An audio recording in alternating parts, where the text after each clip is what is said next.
Et oui, je blague un peu ici, mais je ne pense pas qu'on comprend l'Évangile. Je ne pense pas qu'on comprend qu'on ne peut pas servir Dieu et Mammon. Et qu'on ait Mammon ou non, c'est pas grave. Avez-vous remarqué à quel point on est attaché aux choses? Hein? Quand vous achetez quelque chose que vous aimez, moi je suis le pire là-dedans. Moi j'ai de la misère à jeter des vieux sous-vêtements. Et je suis tellement... Ah, je sais que c'est trop d'informations ce matin, là.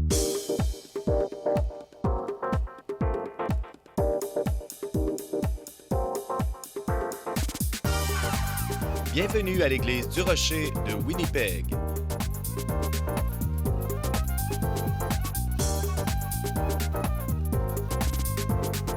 Demeurez avec nous pour un autre message qui provoquera votre pensée du pasteur Mark Hughes.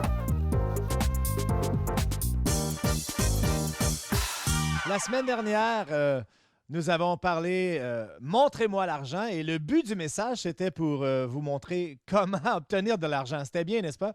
Cette semaine, comme je vous ai promis, j'étais pour parler sur le côté ténébreux de l'argent. Alors, on va en parler aujourd'hui. Mon message s'appelle Le dollar tout-puissant. Laissez-moi vous raconter une petite histoire. Il y a plusieurs années, on était dans une situation où on n'avait pas assez de stationnement. Maintenant, on a plein de stationnement aujourd'hui à l'église, mais dans ce temps-là, on n'en avait pas. Il y avait un terrain vacant à côté de l'édifice et j'ai fait quelques recherches, savoir à qui il appartenait. Et c'était un de mes amis avec qui j'étais allé à l'école, un ami d'enfance. Donc, je me suis dit, waouh, c'est bien. Alors, j'ai fait la chose la plus importante. J'ai dit, je vais voir combien d'argent il a gagné l'année passée parce qu'il a une grande compagnie à Winnipeg. Alors, je suis allé en ligne et ils ont eu des ventes de 200 millions de dollars l'année d'avant. J'ai dit, c'est parfait. Alors, je l'appelle. Et après là, les discussions d'usage, je suis allé directement au point. Et ce qui est bien avec des bons amis, on peut aller directement au but, n'est-ce pas? Alors, j'ai dit, hey, Greg, j'ai une excellente idée. J'ai remarqué que tu as ce terrain à côté de notre église et voici mon idée. Pourquoi que tu ne le donnerais pas? Il a fait exactement comme vous. Il a parti à rire et il n'a pas dit un mot. Il a ri. Et j'ai dit, non, non, pense-y un instant. On peut te donner quelque chose pour ça. On peut te donner un reçu de don pour t'aider avec ton problème d'impôt que tu as à cause des revenus. Et il a ri à nouveau. Alors j'ai dit, non, non, non, non. Écoute, regarde ça, Greg. Ça va te donner une opportunité à redonner à la communauté aussi qui a été si bonne pour toi. Alors, après qu'il ait arrêté de rire, il a dit, Marc, il y a quelque chose que tu ne comprends pas. Et il dit, ne sais-tu pas que moi, j'adore le dollar tout-puissant? Et je lui ai dit, oui, exactement. Et c'est pour ça que je te donne l'opportunité de te racheter. Alors, on a bien ri et on a parlé des histoires et tout ça. Il m'a dit que d'aucune façon, il était pour nous donner le terrain. Et après que j'ai raccroché, je me suis dit, au moins, il est transparent. Au moins, il sait qu'il adore le dollar tout-puissant.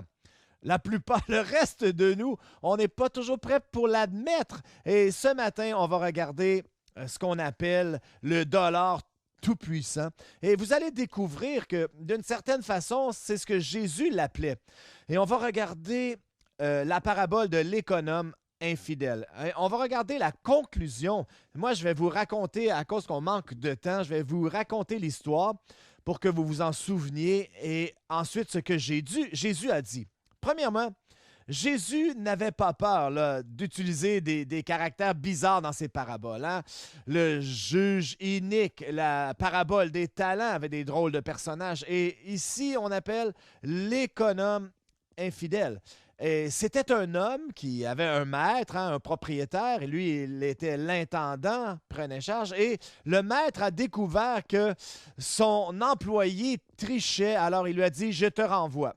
Et là, il a réalisé qu'il était pour être envoyé, il était trop fier pour demander pardon et trop paresseux pour travailler. Alors, ce qu'il a fait, c'est qu'il est allé voir les créanciers, ceux qui devaient de l'argent plutôt, et il a dit, tu dois 100 dollars, paye 50, tu dois 100, paye 80, je vais libérer ta dette. Alors, il allait chercher de la faveur pour lui-même parce qu'il savait qu'il perdait son emploi. Et quand le maître a découvert cela, au lieu d'être en colère contre lui, il a été impressionné à cause de sa ruse. Et Jésus dit qu'il semble que les gens sont plus en mesure de répondre que les fils de lumière. Et c'est la parabole, hein?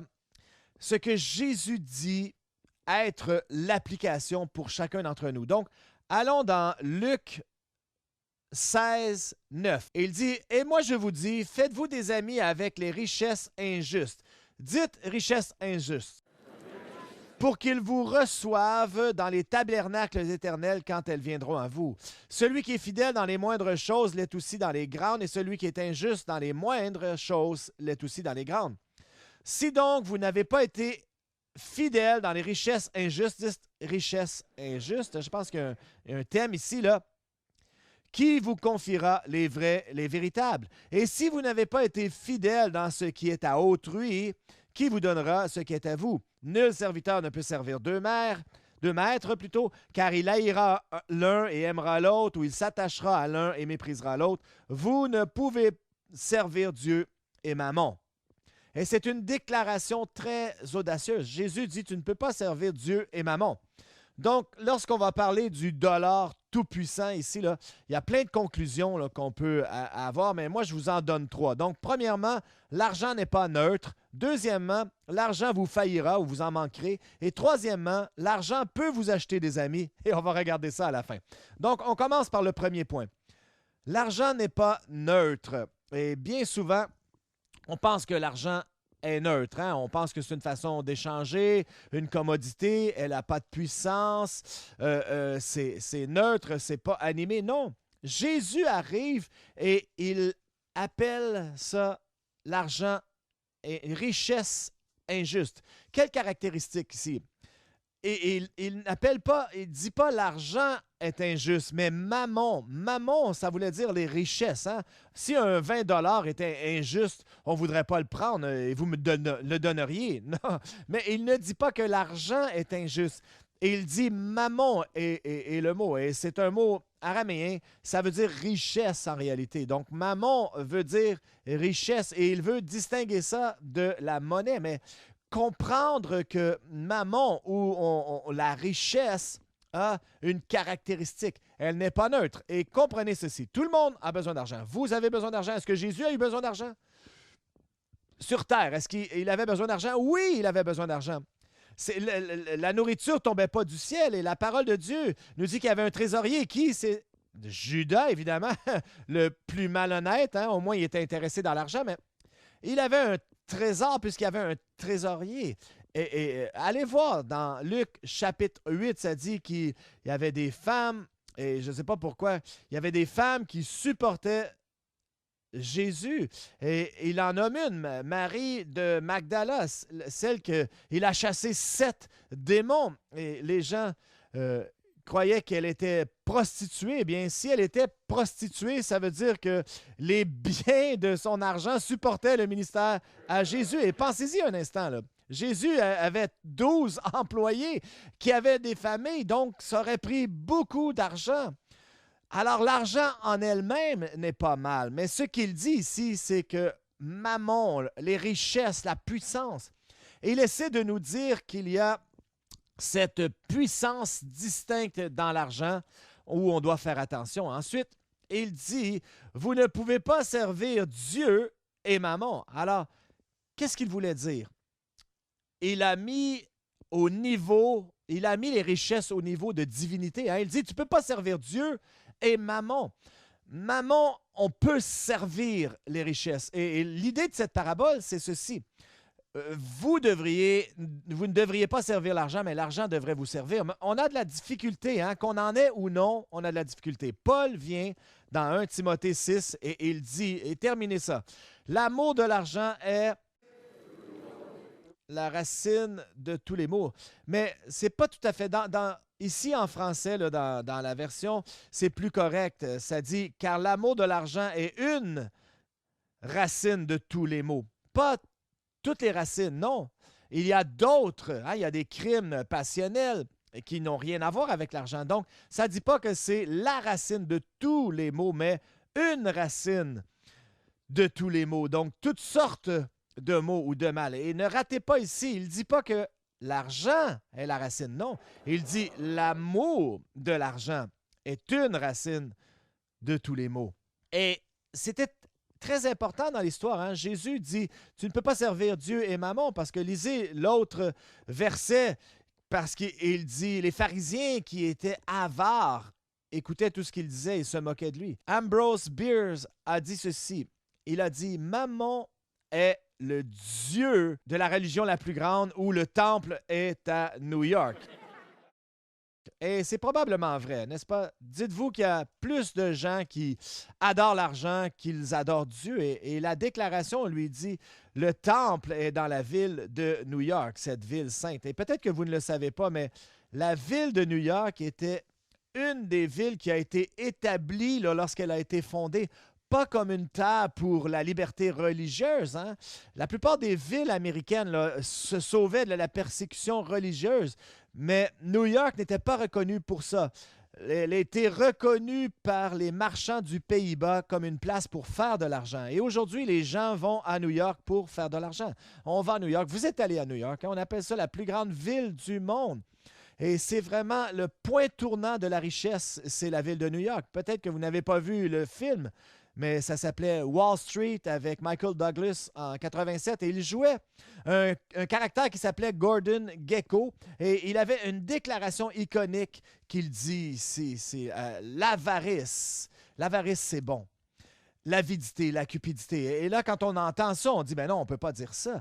Mais quand vous commencez à regarder et creuser plus en profondeur dans l'éthique de Wall Street, vous allez réaliser que tout est poussé par la cupidité. Hein? Si vous ne connaissez pas la bourse ou si vous connaissez la bourse, vous savez que c'est pas poussé, c'est poussé par des directeurs de prêts et des prêts à risque, l'investissement à risque, et ils échangent de la bourse.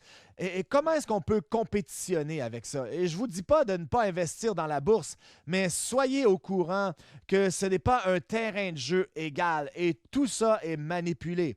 Qui se souvient de 2008, hein? Le crash financier en 2008? Ça a affecté le Canada, mais c'était basé aux États-Unis. Et je vais prendre environ 1 minute pour vous expliquer de la façon la plus simple, parce que ce que je fais, je vais vous l'expliquer dans les termes les plus simples, ce qui est arrivé en 2008. On appelait ça la crise des subprimes. Et ça voulait dire que c'était des hypothèques qui n'étaient pas bonnes. Alors, on avait des compagnies de prêts hypothécaires qui prêtaient de l'argent à des gens qui ne pouvaient pas se permettre ce genre de maison, pas par centaines ou par milliers, mais par millions d'hypothèques. Et vous dites un instant, pourquoi est-ce que les compagnies de prêts prêteraient de l'argent par exprès à des gens qui ne seraient pas capables de payer les hypothèques? Eh bien, parce qu'il n'y avait pas de risque pour eux. Et ils prenaient ces hypothèques, les mettaient en groupe et les vendaient comme étant des instruments d'investissement sécures. Alors, les fonds de pension, les investisseurs achetaient ces investissements, mais c'était des papiers commerciaux. Et éventuellement, le château de cartes va s'écrouler. Et c'est ce qui est arrivé à l'automne 2008.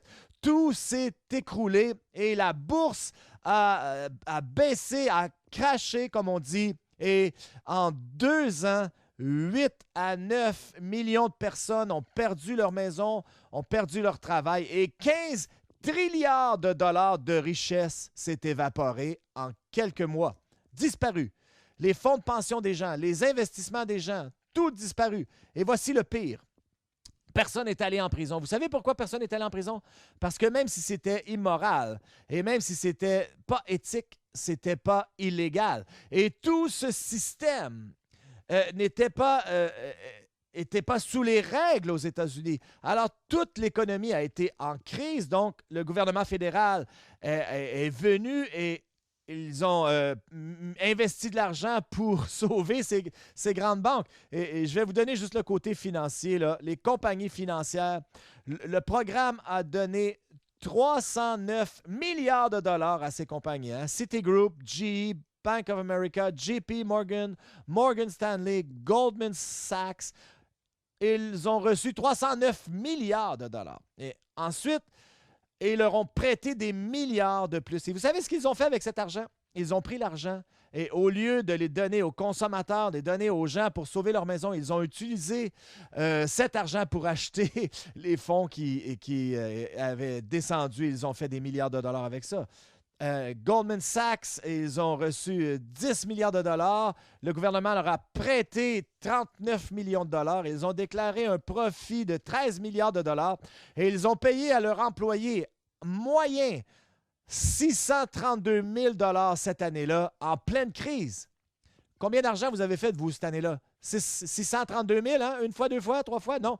Personne ici a fait cet argent. Et ça, c'était la moyenne. Il y en a qui ont fait plus. Il y en a qui ont fait des millions et des millions. Et vous m'entendez dire ça et vous dites, mais qui est responsable? Et voici la meilleure partie. Vous savez qui a pris la décision pour donner à ces compagnies cet argent? C'était Henry Paulson, le secrétaire d'État du Trésor, ancien président de Goldman Sachs. Et ça, c'est comme engager un renard pour surveiller le poulailler, vous comprenez? C'est complètement fou, mais c'est le monde dans lequel nous vivons. Et je sais que vous regardez ça et vous dites, mais ça doit être la pire compagnie au monde. Et des fois, on l'appelle comme ça, mais il y en a plein comme ça. Il y en a plein de compagnies comme ça. Écoutez, là, simplement dit, là, chaque fois que vous avez une méga compagnie où sa seule motivation, c'est de faire de l'argent, eh bien, ça ne les dérange pas comment ils vont faire l'argent. Hein? C'est une compagnie, elle n'a pas de visage. Donc, ils vont tricher, ils vont voler, ils vont empoisonner des rivières, des ruisseaux, ils vont débuter des guerres, ils vont empoisonner des gens. Et ces compagnies font faire tout. Les compagnies pharmaceutiques, des compagnies technologiques, biotechnologiques, des manufactures d'armement. Toutes ces compagnies débutent des guerres autour du monde. Et il y a le mal, incroyable mal. Et c'est pour ça que la Bible nous parle de richesse injuste, mammon. Il y a quelque chose de perverti là, sur ce genre de richesse et la puissance de cette richesse. Et avant que vous disiez « Ah, honte à eux, moi je ne suis pas comme ça », et laissez-moi vous raconter un sondage. Et j'ai été choqué. Ils voulaient savoir ce que les gens étaient prêts à faire pour de l'argent. Alors, la question était ceci. Que feriez-vous pour 10 millions de dollars? Et il y avait plein de réponses, là, mais je vais vous donner les 3 pires réponses. 25 % ont dit qu'ils abandonneraient leur famille pour 10 millions de dollars. 23 % ont dit qu'ils deviendraient des prostituées pour 10 millions de dollars. Et mon préféré, 7 % ont dit qu'ils tueraient un étranger. Vous savez ce que ça veut dire? Ça veut dire que dans cette salle, là, il y a probablement 70 personnes qui sont prêtes à tuer quelqu'un. Alors, tournez-vous à quelqu'un et dites-lui, s'il te plaît, ne me tue pas. Alors, Jésus appelle ça des richesses injustes. Il dit que ce n'est pas neutre. Jésus dit que l'argent a la puissance pour nous corrompre. Alors, vous regardez à la chrétienté au travers de l'histoire. Comment on a géré ça? Au 13e siècle, il y avait Saint François d'Assise. Il vient et il dit, on doit embrasser la pauvreté. C'est ça. Les franciscains faisaient des vœux de pauvreté. Mais le problème avec la pauvreté, c'est que ce n'est pas une femme. Et la Bible nous parle que la pauvreté est une malédiction. Alors, si on était tous pauvres, il n'y aurait pas d'économie, il n'y aurait pas de richesse dans le monde. Et ça, c'est il y a 800 ans. Maintenant, au 21e siècle, comment l'Église gère l'argent? Je vais vous le dire comment. On essaie de prouver que Jésus avait tort et de dire qu'on peut servir Dieu et Mammon. Et les prédicateurs à la télé en parlent tellement qu'ils ont pris le rêve américain et l'ont tissé dans l'Évangile. Et on ne sait pas où ça commence et où ça l'arrête. Je vais vous montrer une photo d'une maison d'un prédicateur ici. Je vous disais son nom, vous savez c'est qui, mais je ne vais pas vous le dire. Mais voici sa maison. Qu'est-ce que vous pensez de cette maison? Pensez-vous que c'est correct pour que l'argent de l'Évangile aille pour payer une maison comme ça? Qui pense que moi, je devrais avoir une maison comme ça? Et pourquoi qu'il y en a qui pensent que ce serait correct? Écoutez, je vais vous montrer une photo de ma maison. Voici ma maison. Mais ce qui est le plus drôle, c'est que c'est ce que ma maison ressemble sans les arbres. Et dans l'intérêt, là, il y a des prédicateurs qui vivent dans des maisons de 10 millions de dollars, qui ont des jets. Et moi, je voyage beaucoup. Alors, je suis allé au comité d'enregistrement et je leur ai dit, ça serait bien si vous m'achetiez un avion. Et je les ai convaincus et je vais vous montrer l'avion qu'ils m'ont acheté. Alors, j'ai cet nouvel avion et je me promène dans le salon. J'ai foncé dans le divan. Donc, je suis en train d'apprendre à voler, là, mais voilà la réponse. Et voici mon point, là. Et oui, je blague un peu ici, mais je ne pense pas qu'on comprend l'Évangile. Je ne pense pas qu'on comprend qu'on ne peut pas servir Dieu et Mammon. Et qu'on ait Mammon ou non, c'est pas grave. Avez-vous remarqué à quel point on est attaché aux choses? Hein? Quand vous achetez quelque chose que vous aimez, moi, je suis le pire là-dedans. Moi, j'ai de la misère à jeter des vieux sous-vêtements. Et je suis tellement... Ah, je sais que c'est trop d'informations ce matin, là. Mais vous comprenez ce que je veux dire? Nous sommes ces gens ce qui brille nous attire. Hein? La dernière voiture, la dernière technologie, on doit l'avoir. Donc, la première chose, c'est que l'argent n'est pas neutre. La deuxième chose, c'est que l'argent vous faillira. Hein? Au verset 9, dans Luc 16, je vous dis, faites-vous des amis avec les richesses injustes pour qu'ils vous reçoivent dans les tabernacles éternels quand... Et vous allez voir dans une autre traduction, là, ça dit « Faites des amis avec les richesses injustes quand elles viendront à vous manquer. » Quoi? L'argent, la richesse, quand elle viendra à vous manquer. Et la Bible nous dit que l'argent, un jour, on va en manquer. Dans Apocalypse 18, 10, malheur, malheur, la grande ville Babylone, la ville puissante, en une seule heure est venu ton jugement. Et les marchands de la terre pleurent et sont dans le deuil à cause d'elle. La Bible prédit qu'un jour, je ne sais pas quand, mais un jour, tout le système économique du monde va s'effondrer en une heure. Vous dites que c'est impossible? Non, c'est possible, parce que l'économie du monde est toute rattachée ensemble. Et voici mon point. Voici ce que j'essaie de dire. On veut ne pas trop être attaché à l'argent. C'est ce que Jésus nous dit. Si vous êtes trop attaché, ça va vous amener. C'est injuste, il y a une puissance. Essayez pas d'être trop attaché à l'argent. Et c'est mon conseil parce qu'un jour, vous allez en manquer. Et j'ai appris quelque chose un jour. J'étais à la banque et la caissière, j'attendais et c'était quelqu'un que je suis allé à l'école avec et elle était derrière le comptoir et elle comptait des billets de 100 $. Et elle était assise et là, elle comptait. Et c'était pas pour moi, mais elle comptait des billets de 100 $. Et là, sarcastique, j'ai dit tu tannes jamais de faire ça, n'est-ce pas? Et là, elle m'a regardé, hein, une fois qu'elle a arrêté de compter. Elle a dit c'est la pire partie de mon travail. J'ai dit pourquoi? Mais elle dit, regarde mes mains, regarde ce que l'argent fait à mes mains. Ses mains étaient rouges et il y avait des blessures parce qu'elle comptait l'argent. Et il blesse mes mains. Et j'ai réalisé à cet instant, j'ai réalisé quelque chose, qu'elle n'était pas attachée à cet argent. Pourquoi est-ce qu'elle n'était pas attachée à cet argent? Parce que ce n'était pas son argent. On ne s'attache pas aux choses qui ne nous appartiennent pas la plupart du temps. Et là, j'ai allumé à la parabole de l'économe infidèle. Pourquoi a-t-il utilisé ce type? Parce que c'est nous. Nous sommes l'économe infidèle. Cet argent ne nous appartient pas. La Bible dit dans Habakkuk 2, verset 8, « L'or et l'argent m'appartiennent, les troupeaux. Dieu possède toutes les richesses. Nous sommes que des intendants. » Donc, l'exemple que Jésus a utilisé, c'était pour nous mettre un doigt dans l'œil. Et il nous dit que nous sommes des économes infidèles. Donc, la clé dans cela, c'est de se souvenir que oui, on a besoin d'argent, mais ne vous y attachez pas parce qu'un jour, tout va s'écrouler. Et devinez quoi? Vous le savez, on peut pas l'amener avec nous, l'autre côté. Hein? Alors, la première chose, c'est que l'argent n'est pas neutre. La deuxième chose, c'est que l'argent va vous manquer. Et le troisième point, c'est un peu bizarre, mais l'argent peut vous acheter des amis. Revenons à notre texte, là. Voyez ce que Jésus a dit. Le verset 9, encore une fois.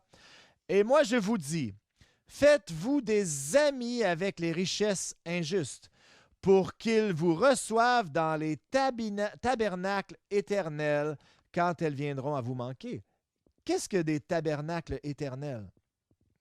Ça, c'est le ciel. Hein, vous ne le savez pas? Il dit, voici ce que je veux que vous fassiez avec votre argent. Apprenez de l'économe infidèle. Vous devez vous faire des amis avec cet argent afin qu'il vous accueille dans des tabernacles éternels. Il dit ici qu'il vous donne la puissance d'acquérir la richesse dans ce monde afin que vous puissiez amener des gens à Christ avec votre argent. Deutéronome 8, je pense que ça fait du sens là, que tous les passages. Hein? Le peuple d'Israël était pour entrer dans la terre promise et Moïse parle à la place de Dieu et il dit, « Quand vous entrez dans la terre promise, où il y aura le lait et le miel, et lorsque vous entrez dans de belles maisons et vous allez vous multiplier, vos troupeaux vont se multiplier et votre or sera multiplié. Alors votre cœur sera élevé et vous dites, ma puissance et ma force m'a donné cette richesse. Et tu oublies l'Éternel, ton Dieu, qui t'a fait sortir du pays d'Égypte et qui te donne la puissance d'acquérir la richesse afin d'établir son alliance sur la terre. » Vous savez, s'il y avait quelqu'un qui vit dans la terre promise aujourd'hui, c'est nous. Nous vivons dans cette terre promise où coule le lait et le miel. Et l'instant que l'on pense que l'argent que nous possédons, que ce que nous avons, et quand vous pensez que c'est grâce à vous, eh bien, notre cœur s'élève. Et là, soudainement, on pense c'est grâce à nous, mais Dieu dit non, c'est moi qui te donne la puissance d'acquérir la richesse pour un but, pour une intention. Pas pour adorer l'argent et mammon, mais que tu serves Dieu Tout-Puissant plutôt que le dollar Tout-Puissant, que tu prennes ce que je t'ai donné. Oui, tes besoins seront rencontrés, mais que tu te tournes et que tu utilises cet argent pour le royaume. Alors, ce qui arrivera lorsque tu iras au ciel, tu auras des amis qui t'accueilleront dans des tabernacles éternels. Et voici ce que la plupart, vous savez, là. On a des projets, hein? Au Népal, aux Indes, Ouganda, Burkina Faso, on a des projets. Hein? 99% des gens sont musulmans, sont indiens. Et pour la première fois de l'histoire, ils ont une langue écrite. Et pour la première fois de l'histoire, ils ont une Bible dans leur langue. Et des centaines de personnes viennent à Christ grâce à l'argent que vous donnez à cette Église et les projets que vous parrainez. Et un jour, vous allez vous rendre au ciel et vous allez passer au travers les portes du ciel. Et il y aura des gens qui viennent de Oringa et les gens qui viennent du Duco et des gens qui viennent de partout du monde qui vont se jeter dans vos bras et ils vont vous dire « Merci, je suis ici grâce à toi. » Et c'est ce que Jésus dit.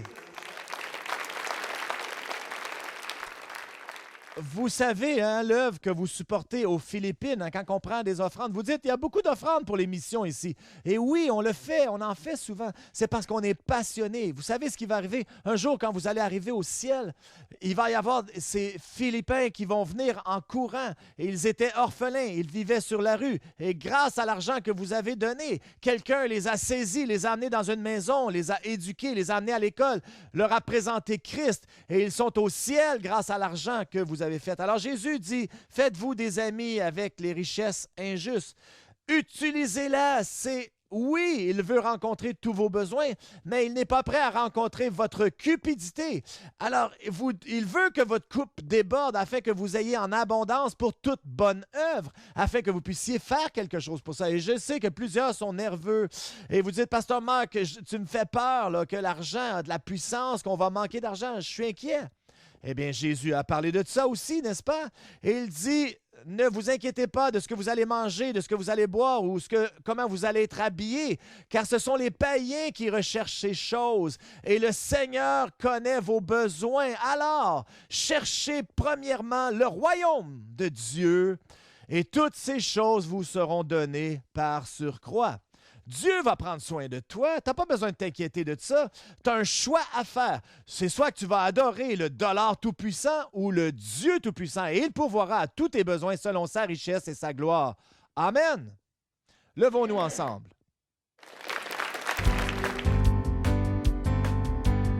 The one question a person should ask is, what on earth am I doing here? In Pastor Mark's new book, A Greater Purpose, you will fully realize that we are all here for a divine purpose. This book will help you discover your own personal destiny. You can order a copy by visiting our website at churchoftherock.ca. For every book purchased for only $16, a second book will get donated for use in ministry to others. Order a copy today and begin your journey to finding your place in God's great big space.